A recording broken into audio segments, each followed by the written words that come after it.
Okay.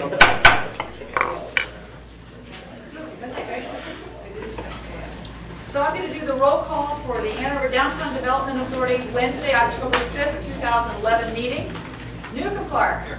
Russ Collins. Here. Bob Gunzel. Here. Lee Gunn. Here. Roger Hewitt. Here. John Heapja. Here. Joe Lowenstein. Here. John Moa. Here. Nader Nassif. Here. Keith Orr. Here. Sandy Smith. Here. John Split. Here. We have a quorum. Great to see all of you here. Welcome.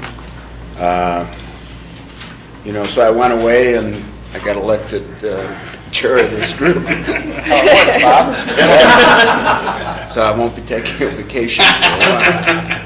But seriously, it's really a great honor to be chair of the Ann Arbor Downtown Development Authority. And one of the reasons I was really pleased to do this is support of this board. And every person on this board takes an active interest and has projects and initiatives and commitments, and so that just needs to continue, and I need to try to make sure that all that stuff gets done. So thank you again, and it should be a good year. So our second item is the audience participation.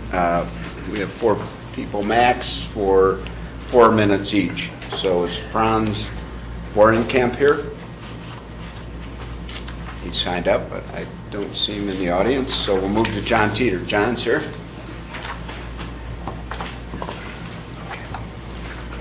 Good afternoon. My name is John Teeter. I work for First Martin Corporation. We manage 10 properties in the DDA district. Just wanted to address a couple of issues that we've been suffering through that I think have been on your plate for a little while now. Split into 2 pieces. One, the perception of what's going on downtown and the problem with the crime and panhandling, and 2, the reality, because I think they're 2 separate issues. The perception is just as bad a problem as the actual problem. It needs to be addressed a little bit separately. The other piece of looking at the actual problem that seems to get sidetracked when this discussion has come up recently, and especially if you look at comments when it comes up publicly, the problem we have is not a homeless problem. I think if you speak to people from the shelter and other people around, or look at who the problems are with, the individuals we're having problems with are not because they're homeless. We're having problems with aggressive panhandling. We're having problems with drug dealing. We're having problems with people using drugs. We're having problems with people urinating on the buildings, in the entryways, defecating in elevators. This problem, I've been doing this 13 years, is worse than it's been in recent time. These are different folks. These are not our local homeless whose faces we know. The guys that used to be homeless and would be in Liberty Plaza Park all day aren't there because it's not a pleasant place to be a lot of the time. The positive programming and Sonic Lunch and things do displace that and are great, but you can't fill it 24/7. As a community, we've been very generous, and we have support services that are more robust than most of the surrounding communities and can become an attraction. But the folks we're having issues with are not here because they're homeless, and also just because we're generous with our support services and have those services available do not mean that as a community we should tolerate the behavior we're tolerating in the downtown. We shouldn't accept it. We should apply pressure with the police. We need to give them tools, better tools, which in manpower, which I understand their financial constraints and have to be dealt with, but also maybe some stronger ordinance and stronger panhandling ordinance to give them some greater ability to move people on and address the issues. I don't want you to think I'm here just complaining. I mean, First Martin, we've been very actively trying to help things in the area. We're in our 2nd year now of picking up at Liberty Plaza Park 6 days a week to improve its cleanliness, which does help, but is not going to solve the problem. We're doing the landscape maintenance at Wheeler Park. We've taken over the corner at Depot and Main. And I think an important piece of what's going on, since a lot of it is drug and alcohol related, is the continued efforts of Dawn Farm and their outreach program. We're going to give Dawn Farm $1,000 tomorrow to support their outreach activities in the downtown. But what we're looking for from this group is we need to find a way to get more police in the downtown, and we need to look at giving them some better tools to work with to address the problem. Thank you. Thank you. Next is Diana Nearing from the Shelter Association of Washtenaw County. And I'm going to be Ellen also, so she was unable to come. We have a new single point of entry, and so she's working with her colleagues to make sure that goes smoothly this week. I'm here first to say thank you. I know that Joan was at our event in May, and due to a little bit of a glitch, the plaque wasn't printed exactly right, so I brought it to Susan last week, and she handed it back to me, and she said, come and bring it to the board. And so I'm here to do that. This award is given every year. It's called the Robert J. Delanis Award. People are familiar with Mr. Delanis, who was really the political will behind the shelter being able to be built. The award is given in recognition of exceptional community commitment to meeting the needs of our neighbors who are experiencing homelessness and working for changes which will help end homelessness in our community. This year we recognize 3 outstanding organizations, the Ann Arbor Area Community Foundation, United Way of Washtenaw County, and Ann Arbor Downtown Development Authority. The plaque reads, in recognition of regular and committed support of not only market rate residential developments, but also downtown affordable housing and supportive housing projects, the Shelter Association is pleased to present the DDA this award in recognition of tremendous strides it has helped the community make to fight ending homelessness. The DDA has regularly and generously provided housing grants to nonprofit organizations such as the Shelter and Avalon Housing, and in addition to financially encouraging construction of affordable housing units in for-profit developments, including Ashley Muse and the Village Greens Future Project. So we want to say thank you very much, and we really appreciate everything that you do to helping us help end homelessness. So that was going to be Ellen's part. My part is saying thank you. Last year, you helped us with a really amazing grant that helped us buy washers and dryers and upgrade our systems so that we could become more, have more conservation in our building. One of the things that happens when people give us money, it allows us to really help people. People know how we do things, what we do, but why we do it are because of individual stories. So I want you to know that you're helping us help individuals. So one of our success stories, one of my favorites so far, our case managers actually, I've asked them to start turning over stories. So these are stories directly from the people who work directly with the individuals. Having experienced homelessness on and off for 4 years with no place to go, no place to shower or clean up, and no place to sleep, Richard came to the Shelter Association seeking help. When he walked into the building, he was unkempt and disheveled. At his first meeting with his case manager, he seemed intoxicated, which made it difficult for him to express himself.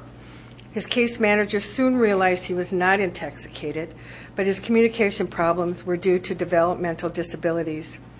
Richard's medical history revealed he was born with a drooping eye, a syndrome that caused his head circumference to grow slower than normal, and suffered from profound cognitive impairment.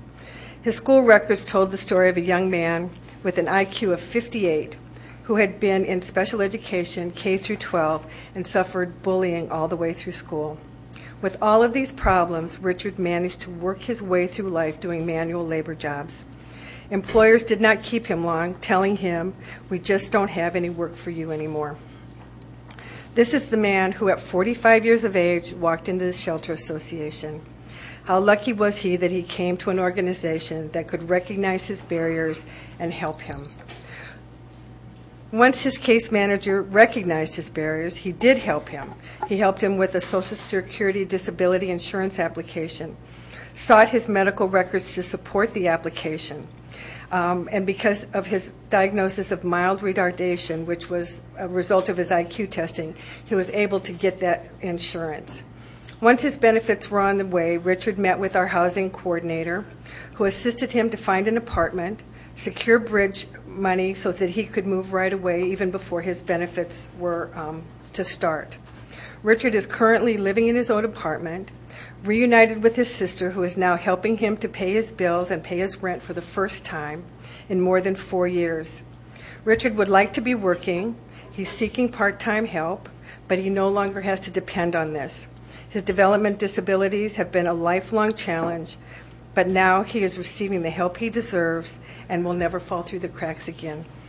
This is the help that individuals and organizations give us so that we can help people end their homelessness. So I want to say thank you, thank you, thank you. Thanks, Diana. Thank you. Thank you for that award. And Ellen Schulmeister is not here, so there's a couple slots left for audience participation. Anyone else care to address the group? Seeing none, we'll move to reports from city boards and commissions, and Ray Detter's here in terms of the Downtown Area Citizens Advisory Council. We, the Citizens Advisory Council, could not agree more with both of the speakers that just finished. And I just want to say I'd really be awful if I didn't mention it, but that shelter, of course, we all know would not have happened if it hadn't been for the leadership of Bob Gunsel and the Planning Commission, and also the very strong support from Lee Gunn. So it continues in terms of the nature of the relationship of this group as far as the shelter is concerned. I'm going to move very quickly. Last night was a very busy night for the Citizens Advisory Council, but one that was we thought very meaningful for the future of the downtown pedestrian experience. One of those things that we did last night was in the area of public art, and the other one was in the area of design.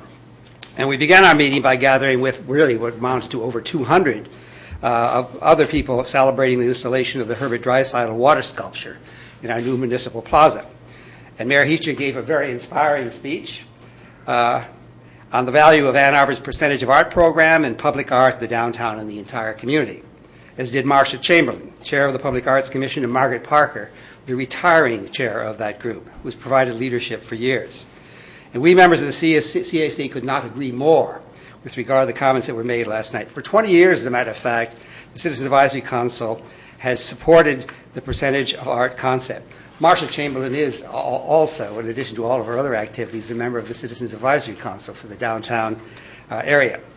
In the 1990s, our group actually, that's back a couple of decades, well, not really that long at this point, probably about 15 years ago. In the 1990s, 3 of our Citizens Advisory Council members worked with Jan Onder and Margaret Parker on what was then called DPAC, the Downtown Public Arts Committee. And with the help of the DDA and with the guidance from Dick Mitchell of Mitchell and Moat, we shaped art elements in the first public art that went into the 4th and Washington parking structure with the cooperation of the DDA. And that, of course, then moved into the area of the creation of the Public Arts Commission itself, which hadn't existed before. And I just want to tell the story with regard to the whole nature of how these things happened, because one of our meetings took place in Espresso Royale on Main Street, and during the course of that meeting, we were talking very loudly in the group about what it is that we were doing. And a man just came walking over who we hadn't been paying attention to, sitting with his wife, Mr. Gephardt. And he walked over to us and said he wanted to give us $25,000. Because he liked what we were doing so much, that he wanted to contribute because he owned the building, which is Amadeus. And his son was living upstairs, and he wanted his son to look at some art across the street in the parking structure. And it was at that point, sadly, of course, that Reuben Bergman passed away, and his wife, of course, donated to Barbara Bergman, donated $13,000 for another element within that. We were just starting out, and within a matter of a few months, Jan Onder, just by making telephone calls, had raised another $85,000 for the 3 works of art that went into that parking structure and were the first parts of the development of the Public Arts Commission.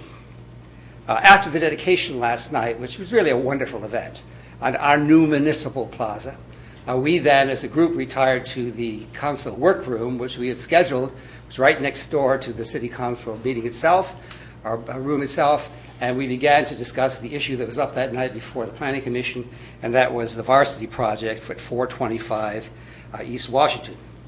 And as you know, the newly appointed Downtown Design Guidelines Board met for the first time in June to identify areas of good design specified in our newly adopted A2D2 design guidelines that were present or lacking, really. They wanted to identify things that were present and lacking with regard to that particular proposal.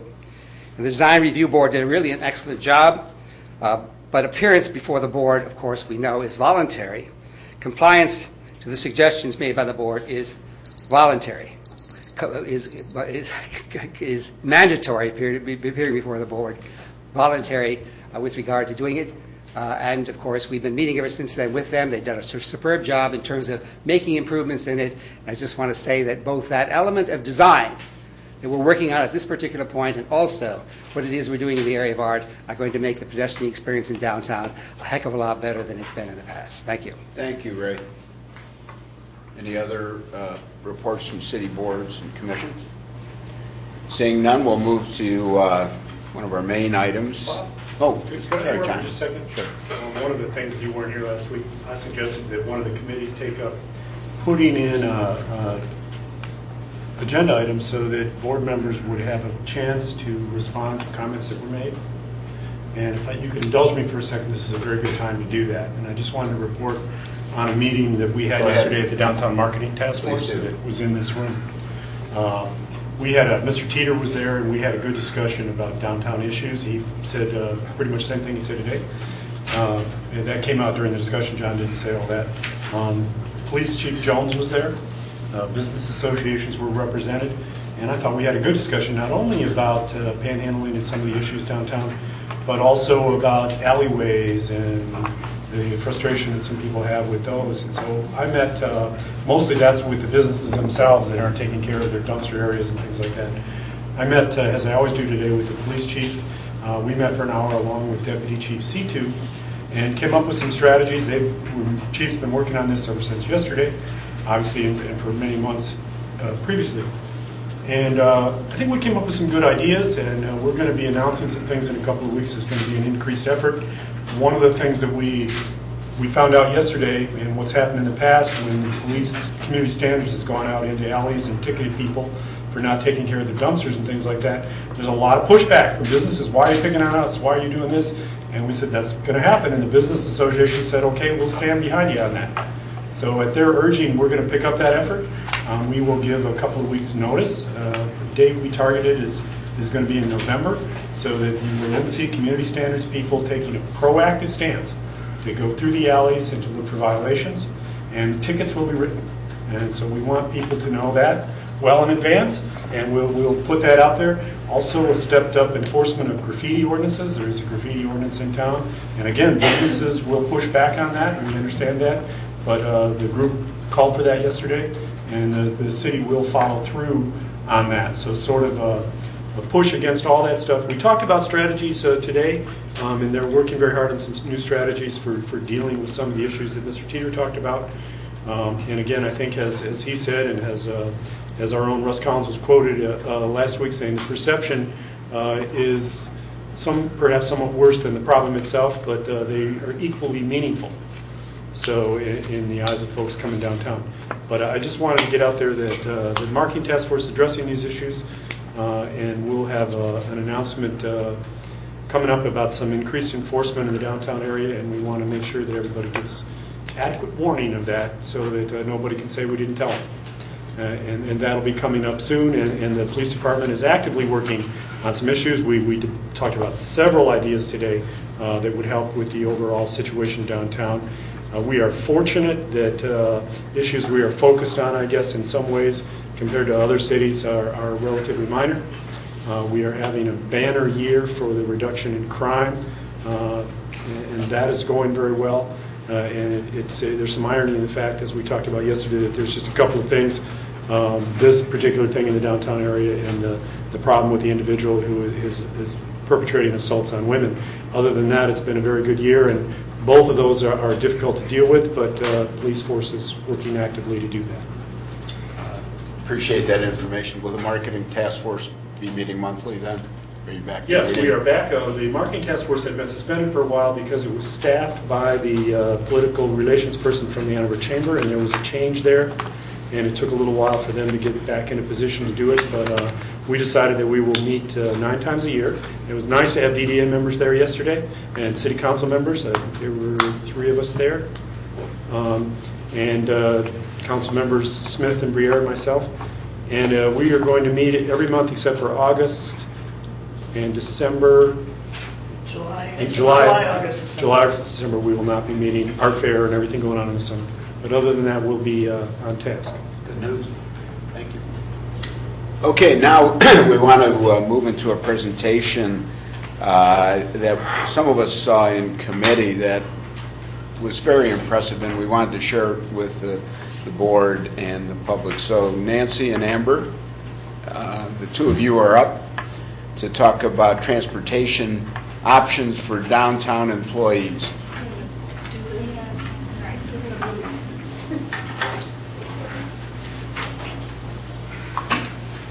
Yeah, one thing that's interesting about this, I think, too, is where we're seeing where parking meets transportation and then also communications, how to start communicating. Communications, So, yeah.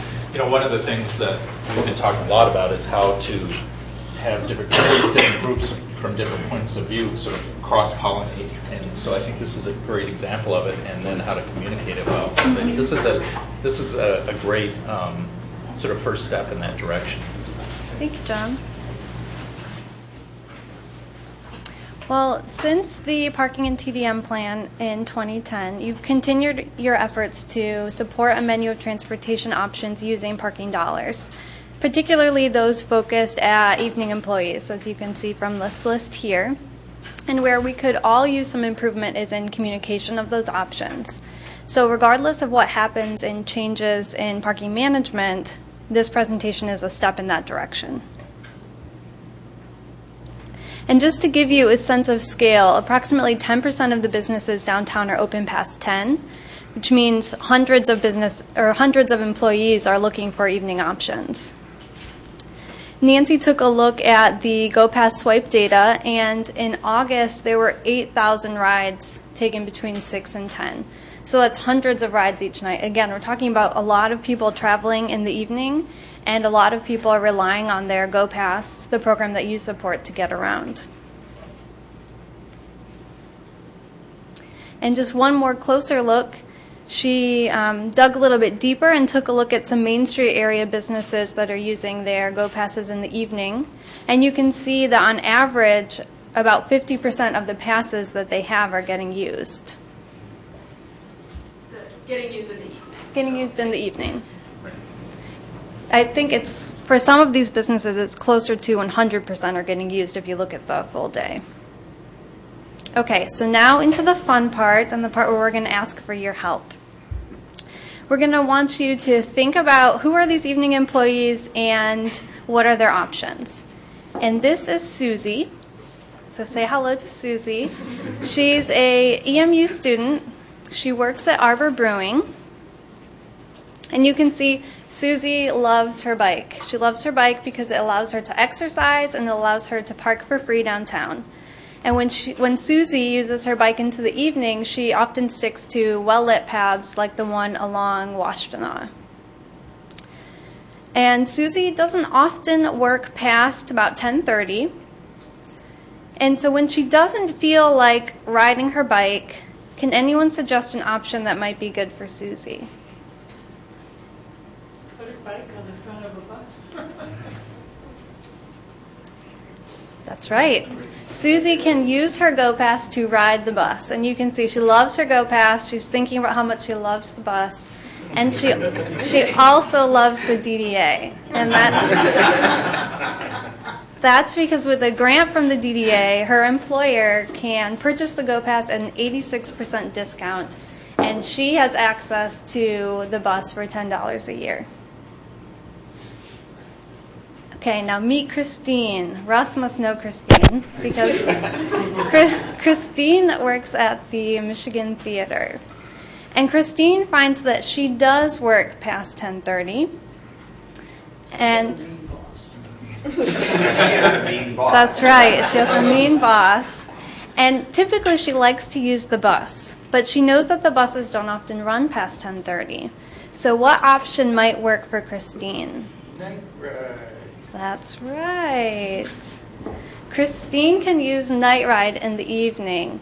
So the nights when she works past 10:30, she can use Night Ride to get picked up right from the Michigan Theater and get dropped off right at her house for just $3. And Christine is lucky because she lives within Pittsfield Township, so it'll take her right to her home.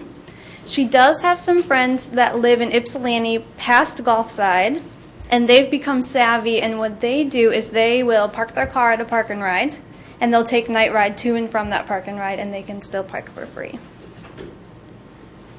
Okay, meet John and Pam. You should add, or ask Russ to take you home. Okay, well, a new option has just been thrown out for us, so. Put that on the flyer. That's right. So meet John and Pam.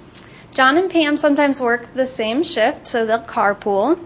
And prior to carpooling, they knew each other from work, but not really well. But they went to Nancy at the Get Downtown program, and Nancy helped match them up because she does provide that service for free.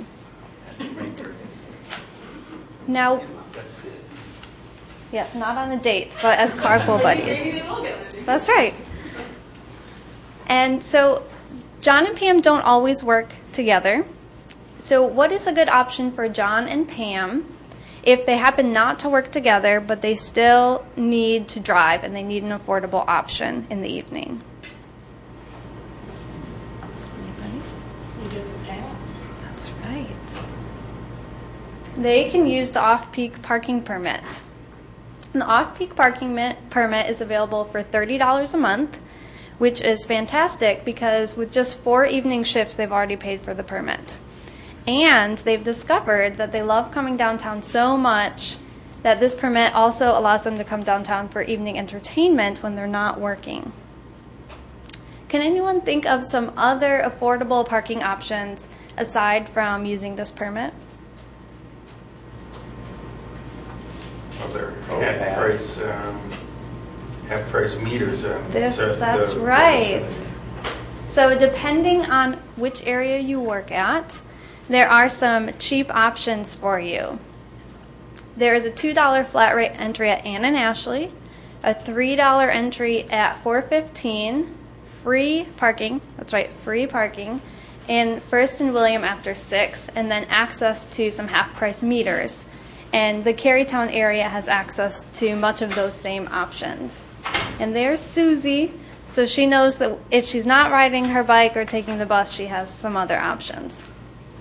And then in the State Street area, there's also a $2 flat rate entry and also some half-price meters. And in the South U area, there are some U of M structures that are often free after 5. Okay, now I'm going to turn it over to Nancy to talk about communications. Thank you. So one of the things that we are trying to do in this presentation is personalize it because we know that we're dealing with actual people when we talk about the parking options. And one of the things that we also know is that we don't necessarily expect that everybody's just going to get information by finding it on a website or by just hearing it from the ether or at a DDA board meeting. We know we have to go out there and talk to people. So these are some of the things that we're already doing related to communications and some of the things that we can do or we're going to do the DDA and the Get Downtown program are working on. So first of all, the Get Downtown program already does presentations on evening options as well as daytime options to employees. And we also do that information gathering and presentations to employers. And we are planning on doing more of those, especially if and when there is evening enforcement. We know that a lot of employers want to make sure that they are well informed about the different parking and transportation options. So we have a presentation that we planned for them if and when that happens. Another thing that the DDA does and the Get Downtown program also can help with are public notices and letters to permit holders because we know that sometimes people that are driving and parking, they obviously, it's good to get information right where you're at, and so if they can get something with their permits, that's great. And then obviously because the DDA is a government body, they can and do distribute public notices.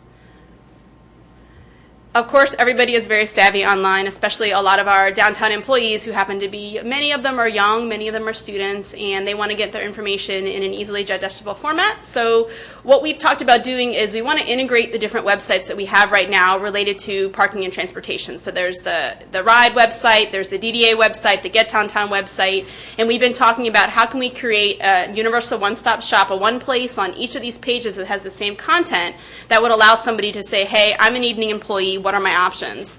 We are in sort of a Facebook generation where people want more customized information, so we want to make sure that somebody doesn't have to crawl through all kinds of other information that's not related to them, but we can just have a way for them to get their evening options. We're also, the Get Downtown program does an email newsletter, and that's another way that we can target information online to different employees and employers.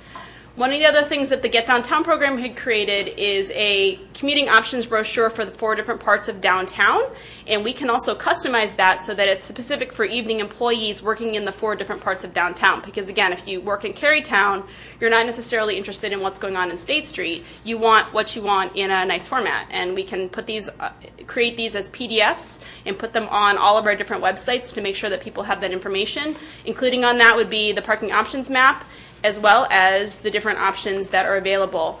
And the reason that we have on all of these things, just so you know, the low cost, is that we did hear from employers coming to this last meeting, as well as I hear from employees all the time, that they just want to know what's easiest for them in terms of low cost. It's not necessarily that they want to park, it's not necessarily that they want to take the bus. They just want to know what is cheapest for me, and then they'll make the decision based on that.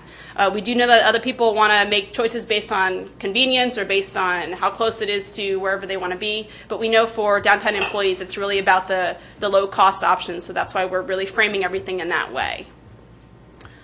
So, of course, as I just talked about, we have a lot of social media outlets that we know that that's where people are getting their information these days. The Arbor DDA has a program to try to put out information on a periodic basis, just letting people know what the different options are. The Get Downtown program, we like to do a lot of information from actual employees on what they're using, as well as putting our blog posts up there. And we're going to continue to try to make sure to engage people on social media because we know that people like to get their information that way.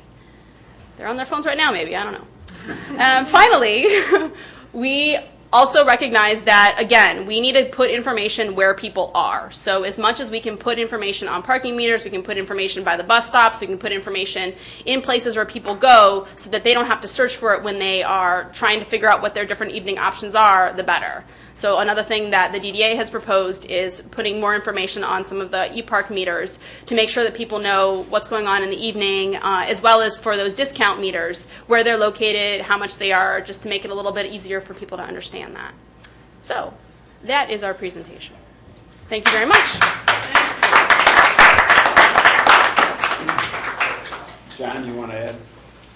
Well, Anything not really. regarding chairing this committee? Well, I think the key to it is it's really a work in progress. I think that as we develop options for both parking and transportation, you've got to keep in mind the big picture. This is looking at evening employees. Obviously, as time goes on, there are other folks. There are daytime employees. There's other folks from out of town. So whatever we do to start thinking about how to communicate, it would be good to think across the board, in something that's sort of universal style format methodology. So I think there's some great potential here to start doing a better job of getting fairly complex information out there to the public, but it's going to take some creativity and a lot of effort. But I think this is a good first step. Newton's going to do it. Our committee will. Is your committee working on it? Our committee is working on it. Other comments, questions?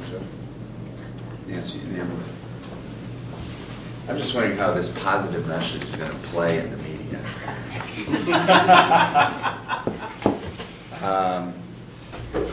That's a good question. I think it'll be very positive.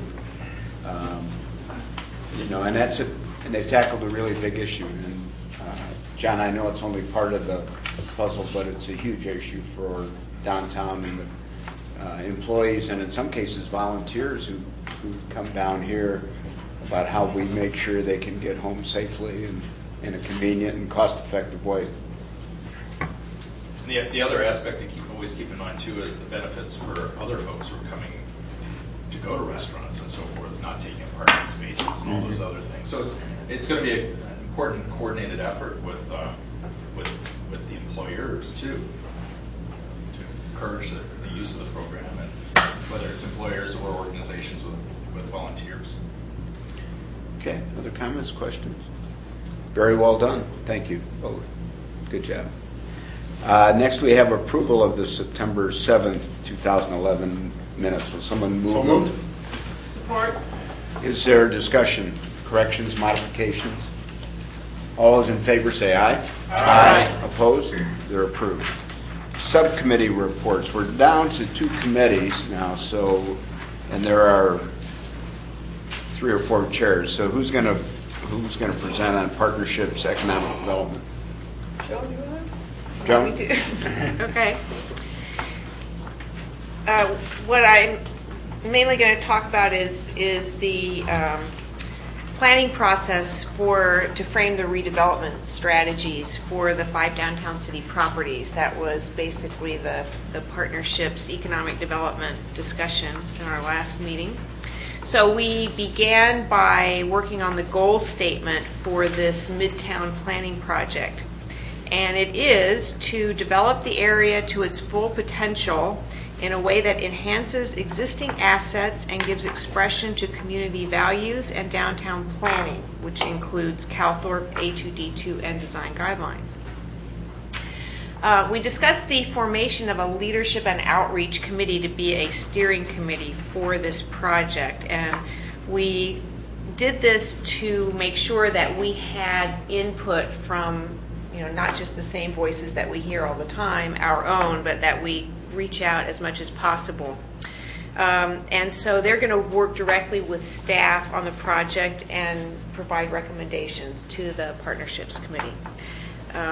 So these are the people that have agreed to be on the committee. I think it's possible there will be more, but so far what we have. Brittany Affolter-Kane, who's Director of Talent for Spark. Ron Dankert, many of you know from Swisher. Bob Gallardi, who's a downtown resident. Stas Kazmersky, who's Managing Partner of Zing Train.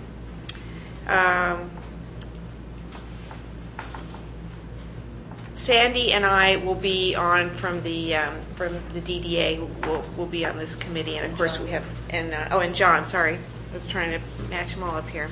Also, Kirk Westfall from City Planning Commission. Tony Lupo, who's a downtown resident and business representative.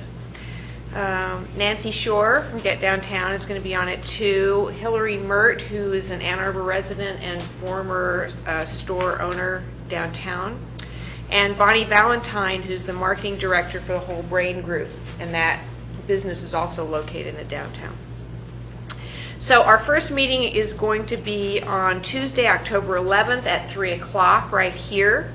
And of course, will be open to the public, so anyone who wants to attend is welcome to do that.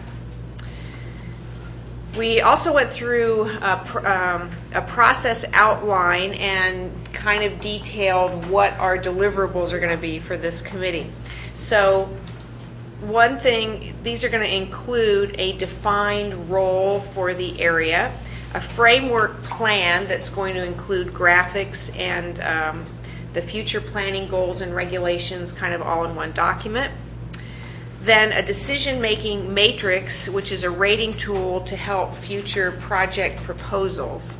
And then we're also going to look at alternative scenarios for achieving the development. That is everything that is RFP and other things, because we've always looked at RFPs as being kind of what we're going to end up with, but that might not necessarily be the truth.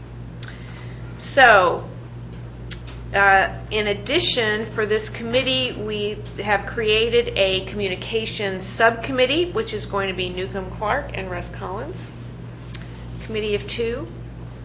And one of the goals of the committee is going to develop a toolbox of resources with plans to help the DDA staff and board members better communicate with the public and with each other. And I understand you two have already met? Yes, we have. Very good. I want you to shut up and get on with that. Just wanted to show that, we don't just create committees, we have them actually meet and do things too. Would you like to report out? I was hoping to be removed from the responsibility. Your Newcomb would like to report out? Sure.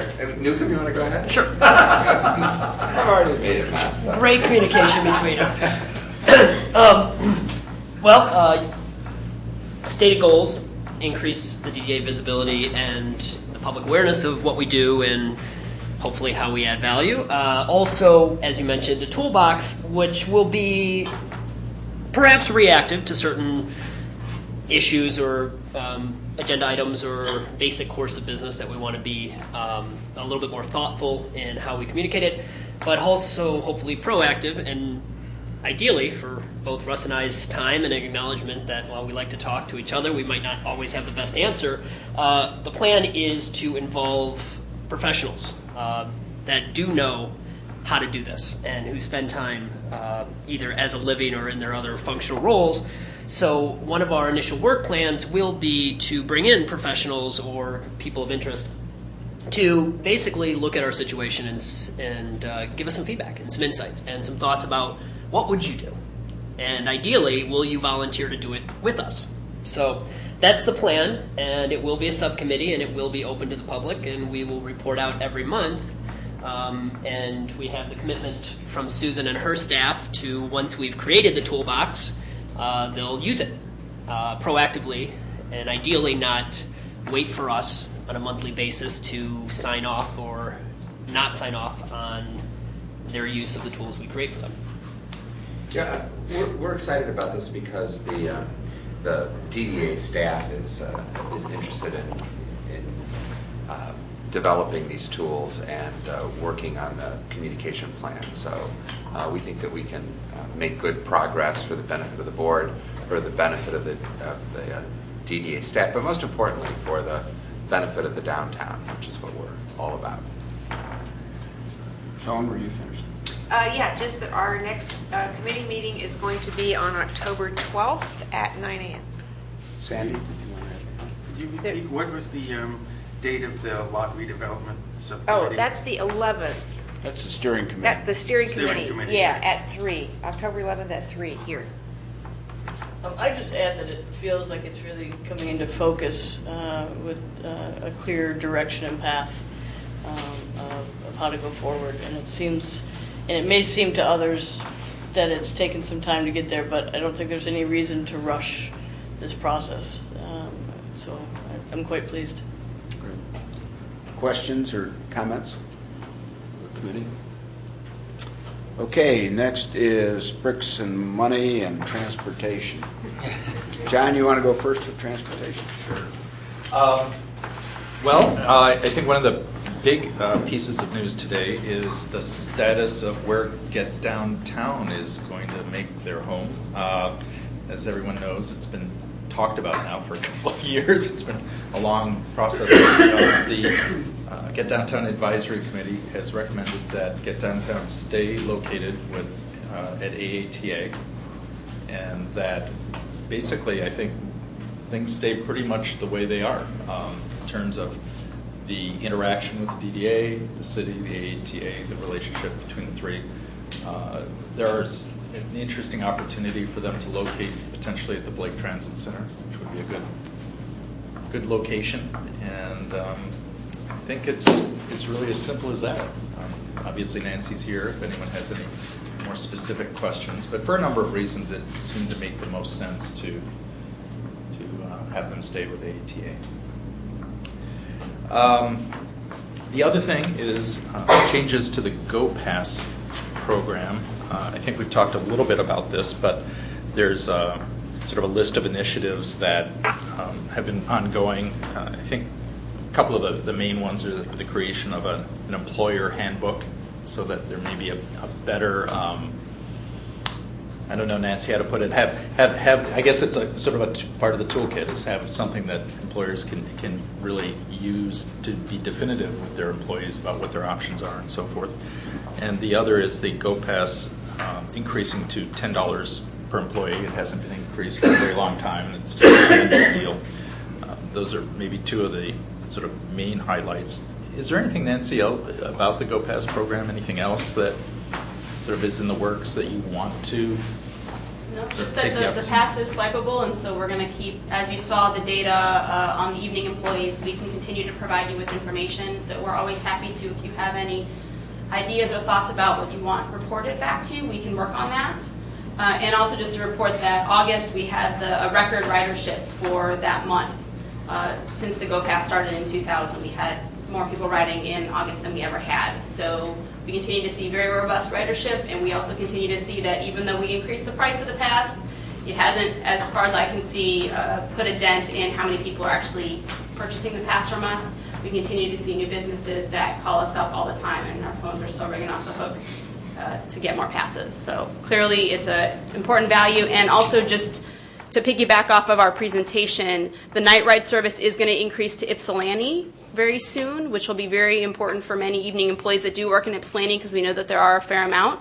And also the ATA is working on increased bus service between on Washington Avenue between Ypsilanti and Ann Arbor on the number 4 route. And that's going to mean buses about every 8 minutes during peak travel times. And it's also going to mean a couple of routes right now. Right now, how the bus goes is it goes down Washington Avenue, it goes to the medical center, and then it comes downtown, and they're going to actually bypass that for a couple of trips. So it's just going to come right downtown on Washington Avenue. So again, something else that's benefiting downtown, and that's going to make the Go Pass have increased value as well. So just so you guys know that all of your feedback to the ATA is also being heard in terms of better service for employees that work in downtown Ann Arbor. I guess one last comment to make. It seems to be a theme today, this notion of cross-pollination. But when you and Newcomb are looking at communications, Nancy's sort of on the front line of communicating with a lot of folks downtown and working with Amber and developing these tools too. So, I would remind you and encourage you to bring Nancy into the fold too when talking about communications. I think that's about all I have. Questions, comments, questions, John? Thank you, John. John, you have bricks? I have bricks. The two projects that we have going, 5th Division, again, light poles have been installed in the 200 block over here this week, and they will be powered up. And again, that essentially finishes everything but 5th between William and Liberty, and that, of course, some of it will have to wait for the completion of the structure. In terms of the parking deck itself, the east leg is been waterproofed and backfilled with pea gravel, and they are starting to form build forms for concrete, surface concrete. So in the next couple of weeks, they're going to start pouring sidewalks, roadway, etc., and we'll start to see some real progress on the surface in that part of the deck. In the rest of the deck, in the center phase, concrete is being poured next week. The focus of Chrisman and the design team is to try to get the 3rd phase, which is under 5th Avenue, completed as soon as possible. And they are still working at ways to do that. At this point, we are looking at December 31st, or we are pushing for December 31st. It appears that we might be pushed a couple of weeks into January. It's weather dependent, but that continues to be their focus, and that's what we're continuing to push for. And does anyone have any questions? John, comments? John, what do you have the plans for the surface right now? Is it going to be surface parking? Is it all going to be surface parking? No. Is there any... In terms of the surface, in the east leg, it's basically library lane sidewalks on each side. We may not be done with the surface in the other phases until spring, because of course the deck underneath has to be finished, and it's going to be into the winter before those phases are complete. Okay. And the surface parking area is primarily in the phase 2 part of the deck, the center part of the deck. So that parking lot won't start to be finished until I think sometime in the spring. Okay. Thank you. Other questions? John? I've got a question. With now that we're getting up to the surface and prospects of Library Lane, which I think is something that always gets sort of forgotten about in all this. We're going to have a new little street downtown. A question I have is whether there's been any new discussion with the library in terms of, how it's going to work and what the plans are with the library in terms of the function of that lane and comfort with kind of knowing how it's designed, how it's going to function. Josie, would you like to? I guess. Library, Step up. should be called Parker Place. Absolutely. It's not an alley.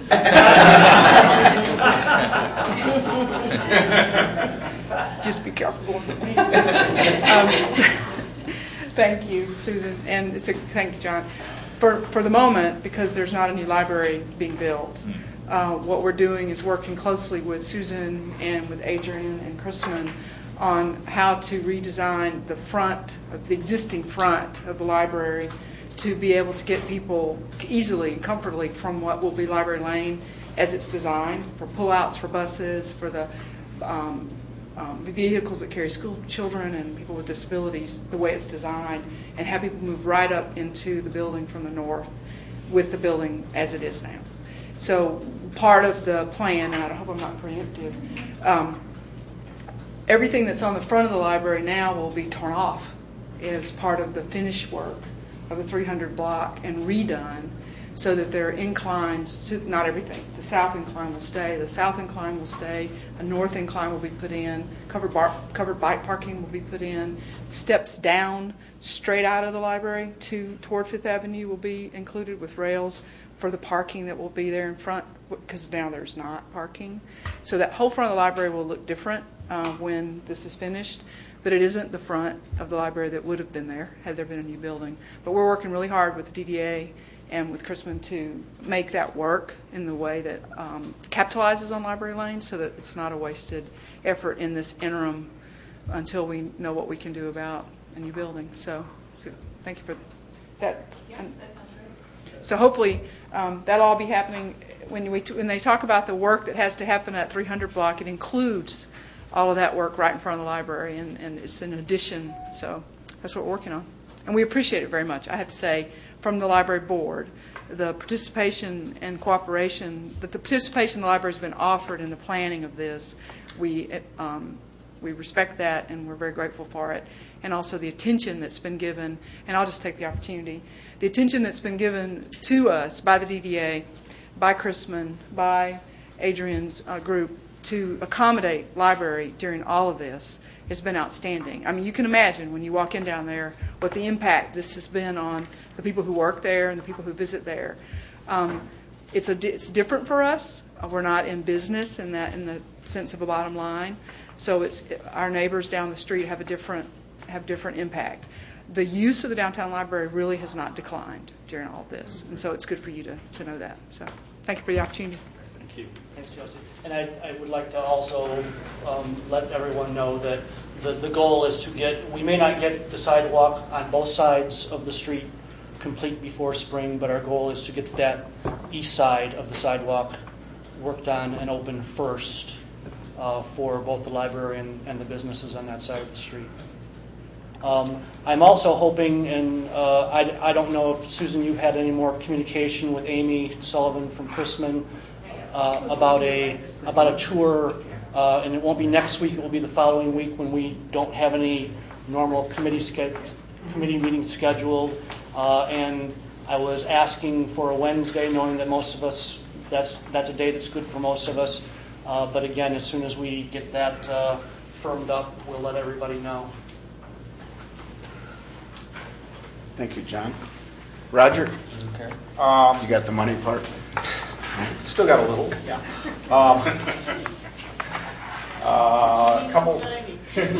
Couple reports to show you. If you'll go to page 16, this is a report Joe prepares once a year after the end of the fiscal year. It's basically a profit and loss statement for each parking structure and surface lot, an aspect of the parking structure system. So you can see where we make money and don't make money, and the contribution of each individual part of the system to the overall whole. If you want to look at the line or the numbers directly above the double line at the bottom, that's sort of the net profit on each structure and surface lot. On the parking structures, the thing that really jumps out in this is what is a big part of how we finance the system, is the parking structures that have paid off their debt service tend to be very profitable. So if you look at the Forest structure, the Liberty Square structure, and the Ann Ashley structure, they all are quite profitable. All of them have their debt service paid for. Liberty Square, although it's smaller than the other two, is the most profitable because it is an unattended one, and the labor expense in that unattended lot is significantly lower and ends up making it our most profitable structure. When the new Library Lane parking structure comes online, that will also be an unattended structure. We'll have pay stations. And I should mention that unattended does not mean there won't be anybody in it as far as staff goes. There will be maintenance people and also we're looking at some staff just going through and being available at the site, but we won't be using cashiers. And we're also looking at the possibility of doing that at the Forest Street structure. Ways to not only increase revenue, but also, in this case, decrease our operating costs. So those are our three most profitable structures. The surface lots, and of course the meters, are profitable because there's very little maintenance. The structures are of course, what take a huge amount of expense to both build and maintain. Overall, the net income's quite good.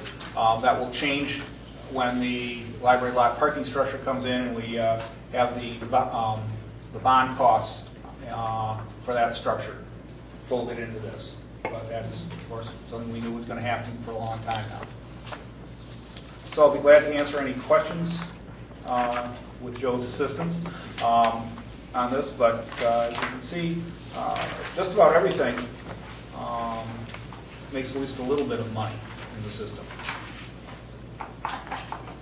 Again, all our structures have been around a while. So even on the older ones, there may be some debt service from remodeling, but the initial payments have been pretty much paid off on most of these. Questions? Just a little, speaking to a little bit to the downtown vitality, especially in the Liberty State area. In August, the revenues were up significantly over a year ago. And is there the next page here? 17. Yes, I'm sorry. You're on Year to year. Yeah, year to year. Yeah, you're looking. I'm still on page 16. I'm sorry. But I'll get to 17 right away, Russ. And you can answer my question. I'll answer your questions. Great. All right. Okay, on page 17. This is our monthly parking report, and so you can see overall revenues are up about 12%. Hourly patrons up about 5%. Revenue increases were pretty much across the board with a few special exceptions. First in Washington, we are winding down the use of that surface lot because it's going to go become a construction site for the construction of the Village Green apartment complex. So we are removing the remaining monthly parkers in that structure so the construction can begin. Other than that, fairly much across the board, down slightly at the 5th and William lot, again, probably related to the construction of the underground parking structure. Should mention the 12.3s, there has been a rate increase that would account for a portion, although probably a minority of that increase. There was one additional business day, which will also be contribute slightly to that increase. But still, looks like there's definitely been some increased usage in the parking system year to year. Now, Russ? Yeah, I mean, the parking in August was in the state area, State Street, Liberty area, was up about 6,000 over a year ago. And so anyway, just that there is a lot of very positive activity that's going down there. I know there's concerns about panhandling and those kind of issues. But it also was reflected in our business in August, which was unusually strong. So, well, as having two businesses in the campus area in September, I had two very strong. Both places had very strong Septembers. So anyway, there's thankfully Ann Arborites and students are out in numbers, and it's a very good sign, I think. Now, those things fluctuate. Weather can affect those things. 5 home football games in a row. 5 home football, in terms of September, for sure. But August, I think, is a pretty good indicator that, you know, there's active and interested and enthusiastic use of the downtown. Not to say that, you know, we don't want to continue to work. So if you're not getting better, you're getting worse, and that's the objective, to keep getting better.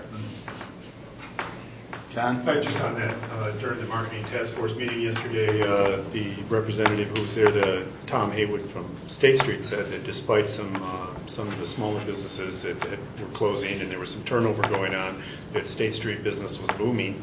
And something I would just want to check on, somebody said that CVS was the busiest CVS. That's what he said, yeah. He said, what Tom said, so it's an unverified fact, so we'll have to double check it. But that this CVS per square foot had generated, at least in the near term, the highest amount of sales in their chain. So it's something that... Per square foot. Per square foot. So it was something that they must have shared with him. We would obviously need to verify that for our media folks. They'll obviously have to verify that. But yeah, that was heartening to hear that the CVS that had just really just opened really was getting so much demand. There was that much customer support for that business. He also reported on a building that had recently sold there for what I guess he said was a very good price on the upside. So things, businesses are certainly on the move in the area, but the business climate remains strong.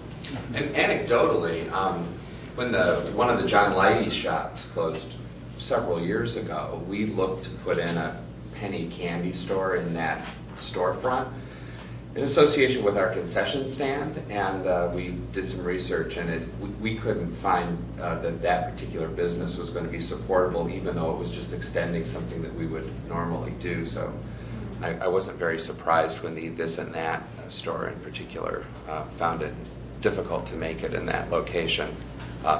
So unfortunate, but seems that our business planning would have supported that kind of outcome, unfortunately.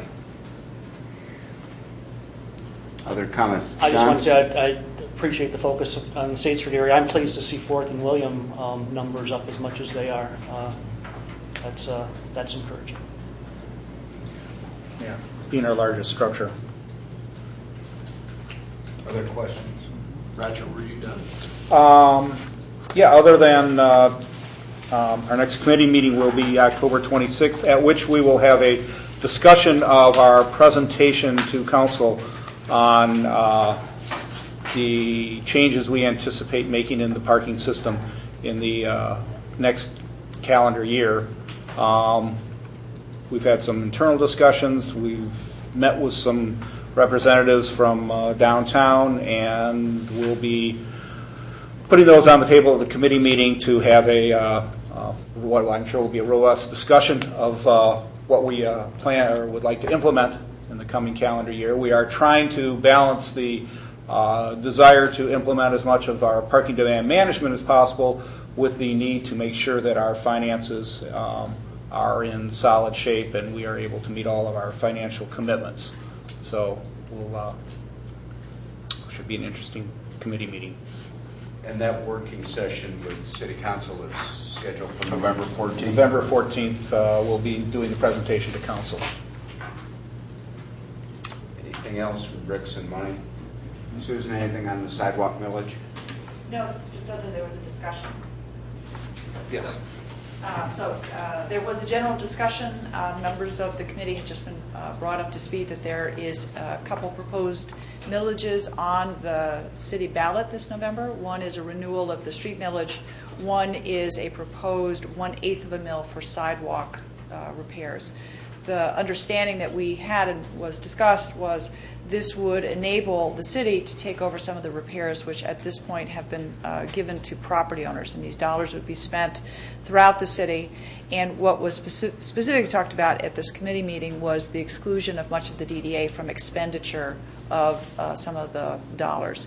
So what that might mean in terms of what was expected of the property owners downtown, what it might mean in terms of expectations for the DDA. It was just a general discussion to bring ourselves up to speed on what this millage is and even what the expectations would be going forward. I don't know if others had more to add to that. So we're still checking that out in terms of what effect it would have on our district. Okay. John? I was just going to. Oh, I'm sorry. Comment John. in general on the sidewalk millage, this is not something that I think you'll see. I don't think you'll see city council members out there saying, "Hey, we need to vote for this. It's essential." What we're trying to do is just give people a choice. How do you want to pay for keeping the sidewalks maintained? I guess the upside would be that the sidewalks would be in better shape continuously instead of some of them getting in bad shape, and then but property owners are ultimately responsible for that sidewalk in front of their property, and that won't change. But I think it's just offering a choice to say, would you like the city to take over this program, or do you want to continue to handle it yourself? And at the city's urging, but obviously, I know that the city would try to do it better than they did the last sidewalk program. But everybody who was noticed under that program will have to pay for bringing their sidewalk up to speed. Under the old rules, they wouldn't. No one gets a free ride with the new sidewalk if it does pass. But again, it's just offering a choice to folks. And we had some discussion at the council meeting about how it would, and we delayed a resolution that was sort of instruction about how the city would use the funds. Not that it would impact that, but we'll be taking that discussion up again at our next meeting, related to how it would affect the DDA. Okay, is there other DDA business matters anyone have? Susan? Seeing none, we're to the second portion of audience participation. If anyone would like to speak to us, please come forward. You have 4 minutes.